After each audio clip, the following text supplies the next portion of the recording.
नमस्ते, मैं doctor Shaunak Ajinkya, consultant psychiatrist, Kokilaben Dhirubhai Ambani hospital, Mumbai. और आज मैं स्वास्थ्य की देखभाल में एक महत्वपूर्ण बात करना चाहता हूँ, जो अक्सर नज़रअंदाज की जाती है, और वह है मानसिक स्वास्थ्य और लंबे समय तक चलने वाली बीमारियों के बीच का संबंध। दीर्घकालीन बीमारियां वो होती है जो लंबे समय तक चलती है और जो आमतौर पर पूरी तरह से ठीक नहीं होती। उसके लिए कई स्वास्थ्य विशेषज्ञों के पास बार बार जाने की आवश्यकता होती है। मरीज को रोज रोज की गतिविधियों में कई मुश्किलें आती है और अन्य के साथ दैनिक गतिविधियों में भाग लेना भी मुश्किल होता है। समय के साथ साथ उनकी स्थिति धीरे धीरे खराब भी होती है।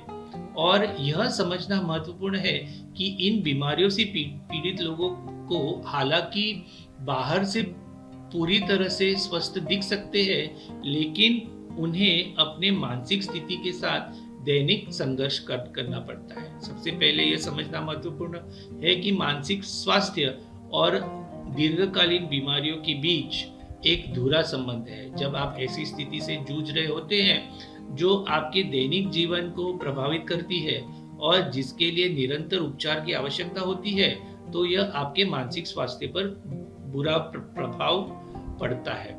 इससे चिंता और अवसाद यानी डिप्रेशन जैसी मानसिक बीमारियां हो सकती है। मानसिक विकार होने से दीर्घकालीन बीमारियां और भी खराब हो सकती है। इन बीमारियों से पीड़ित मरीजों को अपनी शारीरिक सीमाएं और बिगड़ते मानसिक स्वास्थ्य के बोझ के कारण अवसाद यानी डिप्रेशन होने का अधिक खतरा होता है। खराब मानसिक स्वास्थ्य के मरीज दीर्घकालीन बीमारियों के शिकार हो सकते हैं और उनके जीवन की अवधि और भी कम होने के चांसेस होते हैं। इसके लिए इसकी जांच करना और इलाज करना जरूरी होता है। ऐसे मरीज की एक और चुनौती होती है और वो है अकेलापन या अलगाव, जो अक्सर इन बीमारियों के साथ जुड़ा होता है। कई मरीजों को अपने सामाजिक मंडल बनाए रखना चुनौतीपूर्ण लगता है। इससे अकेलापन, गंभीर निराशा और हताशा की भावनाएं पैदा हो सकती है। कभी कभी मित्र और परिवार यह समझने में सक्षम नहीं होते कि मरीज किस दौर से गुजर रहा है और इससे वह भावनाएं और भी बढ़ सकती है। दीर्घकालीन बीमारियों का आर्थिक बोझ भारी पड़ सकता है। बड़े बड़े मेडिकल बिल और काम करने की असमर्थता के कारण भविष्य को लेकर तनाव और चिंता हो सकती है।